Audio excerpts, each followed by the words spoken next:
Prise du débat. De Rivière-de-Médile. Merci beaucoup, Madame la Présidente. Je suis vraiment heureuse d'être ici aujourd'hui pour parler de ce projet de loi vraiment important.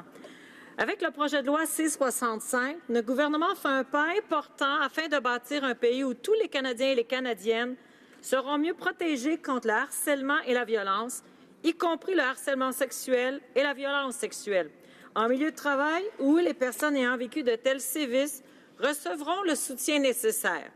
Je suis certaine que tous les membres de cette Chambre conviendront qu'il est impératif de mettre un terme à ces comportements qui empêchent la pleine participation de certaines personnes à la société par l'intimidation, le harcèlement, la haine et la violence. Comme gouvernement, il est primordial pour nous tous de bien comprendre ces phénomènes afin de déterminer notre façon de procéder pour y mettre fin. Au cours des 2 dernières années, nous avons consulté plusieurs intervenants, nos partenaires et tous les Canadiens pour comprendre comment la problématique du harcèlement et la violence est traitée à l'heure actuelle dans les milieux de travail sous réglementation fédérale. Il devenait impératif de déterminer des moyens de renforcer les mesures à cet égard. Les consultations ont pris 2 formes, une consultation publique sous la forme d'un sondage en ligne, une série de tables rondes et des téléconférences menées avec de nombreux intervenants. À la suite de ces consultations, vous vous souviendrez que nous avons rédigé un rapport sur les constatations issues des activités de mobilisation que nous avons réalisées auprès de la population canadienne, des syndicats, des employeurs, des organisations non gouvernementales, du milieu universitaire et d'autres experts.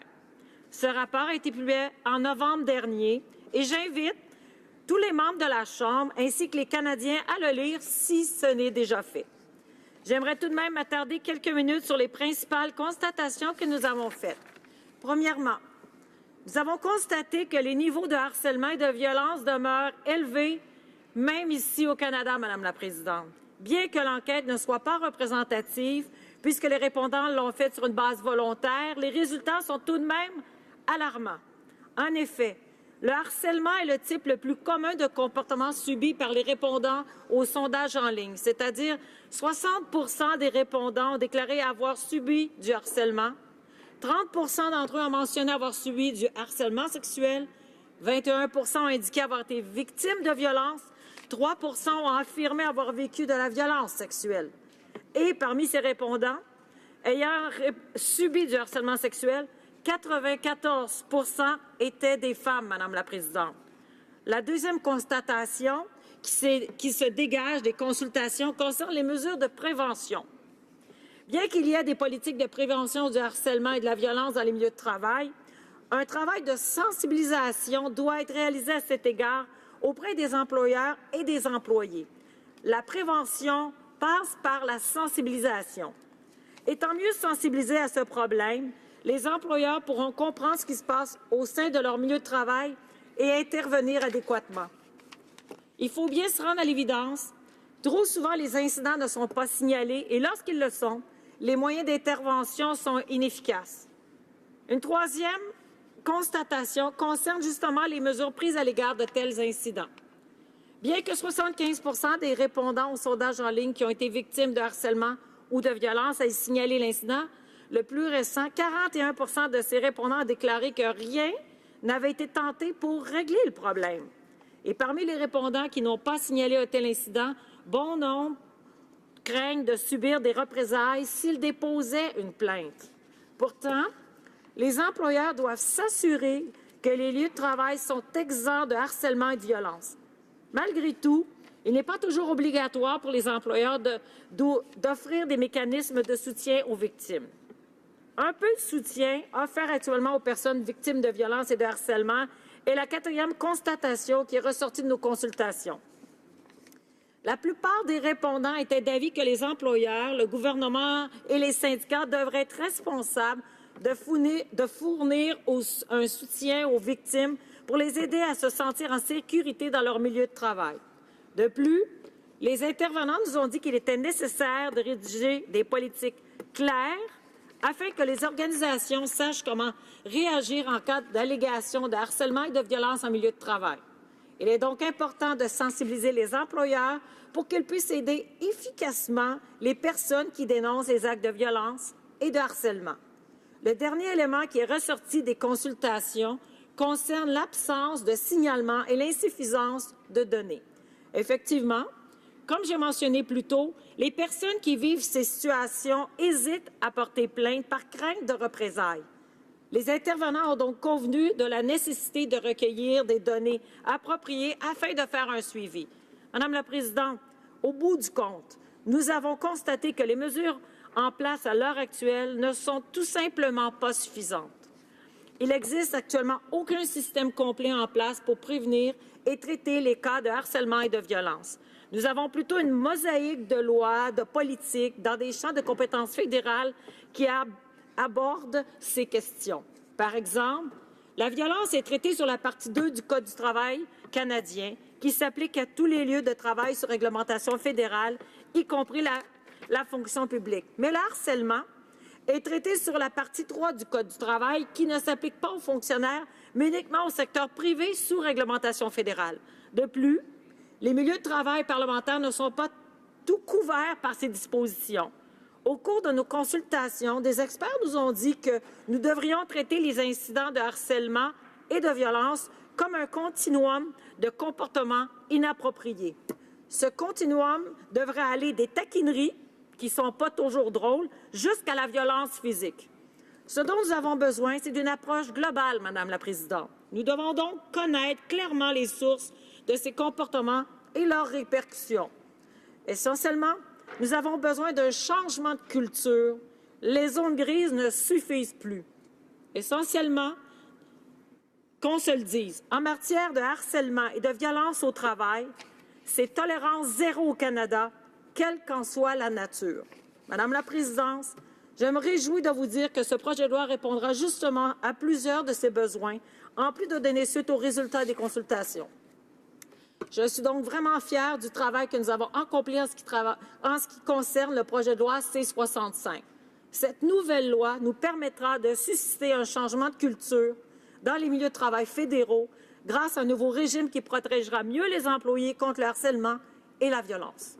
Elle contribuera grandement à dénaturaliser la violence et le harcèlement en prévenant et en réduisant ces problèmes. En conclusion, Madame la Présidente, comme je l'ai mentionné, les résultats des consultations sont clairs. Les mesures en place sont insuffisantes. Nous devons nous fixer comme objectif d'amener un changement culturel profond, un changement vers la civilité, le respect, un changement qui place les droits de la personne au-dessus de toute différence. Car n'oublions pas que les fondements de la violence résident dans l'inégalité et que les fondements de l'inégalité résident dans la discrimination envers les femmes et d'autres groupes qui en sont victimes. Il est donc très important qu'à tous les niveaux, les actes de harcèlement et de violence soient sanctionnés afin que les injustices ne puissent demeurer impunies. C'est justement ce que le projet de loi C-65 permet de faire. Merci, Madame la Présidente. Questions et commentaires. Questions and comments. L'honorable député de Salaberry-sur-Roi.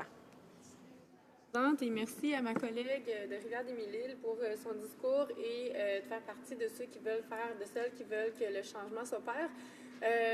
Pourtant, dans le projet de loi que les libéraux et le gouvernement a mis sur pied, pour effectuer un changement de culture en profondeur, il faudrait que soit inclus une politique interne pour les employeurs, ce qui avait été demandé par les employeurs et appuyé par les regroupements de femmes et des syndicats qui ont été témoignés en comité pour qu'il y ait des directives claires qui soient intégrées dans le Code canadien du travail pour faire en sorte que les employeurs sachent quels sont les codes de conduite. En fait, il y a eu un code de déontologie qui a été proposé par plusieurs regroupements, qui a été refusé par les libéraux pour on ne sait quelle raison, parce qu'ils n'ont pas expliqué les raisons de ce refus, mais ce code de déontologie qui aurait pu faire partie du Code canadien du travail, qui aurait aidé les employeurs à définir clairement leur politique interne pour préciser, par exemple, les lignes directrices pour une assistance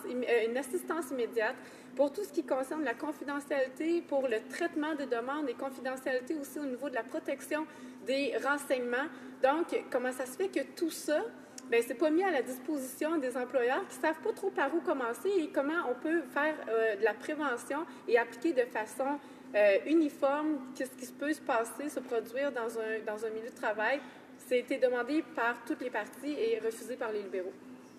L'honorable député de Rivière-des-Mille-Îles. Merci, Madame la Présidente. Je remercie mon honorable collègue pour la question. Au niveau des obligations des employeurs, ce qui va être dans le cadre réglementaire, il y a trois choses très importantes qui vont être obligatoires pour les employeurs. C'est-à-dire, premièrement, prévenir le harcèlement et la violence. Et deuxièmement, intervenir lors d'incidents de harcèlement et de violence. Et troisièmement, soutenir les employés victimes de harcèlement et de violence. Et sur ça, il y a plein de choses qui doivent être en plus dans les trois objets. Le premier, quand j'ai dit prévenir le harcèlement et la violence, s'assurer que les employés reçoivent une formation. Deuxièmement, travailler de concert avec les employés afin de mettre en place une politique de prévention. Il faut que les gens participent, autant les employés que les employeurs. Comme je disais, intervenir lors des incidents, ça c'est deuxièmement, de harcèlement et de violence, intervenir dans un délai précis lors d'incidents pour résoudre la plainte. Il faut aussi faire part aux plaignants les mesures appropriées de protection de la vie privée prévues. Alors, il y a plein de choses qui sont justement mises en place pour s'assurer que les obligations des employeurs soient prises en compte. Merci. Questions and comments? L'honorable de Vimy, excuse. Merci, Madame la Présidente. J'aimerais remercier ma collègue de Rivière-des-Mille-Îles pour son discours touchant.